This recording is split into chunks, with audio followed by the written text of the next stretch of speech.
your PlasmaFlow. Okay. It's a compression device for your calves, helps with your blood circulation, helps prevent blood clots. The air bladder is going to place right behind your calf. Place this behind your calves. Have that nice and snug. Hold down the power and the unit turns on. On top of the controller, they have two display screens. Hold down the power button and the unit turns off. One display screen lets you know the pressure gauge of the air bladder. It goes from 0 up to 55, then it will start deflating.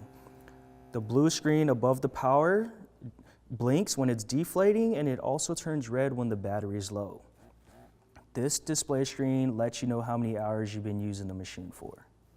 To turn the unit off, hold down the power button and the unit turns off. There's a dual connector charger.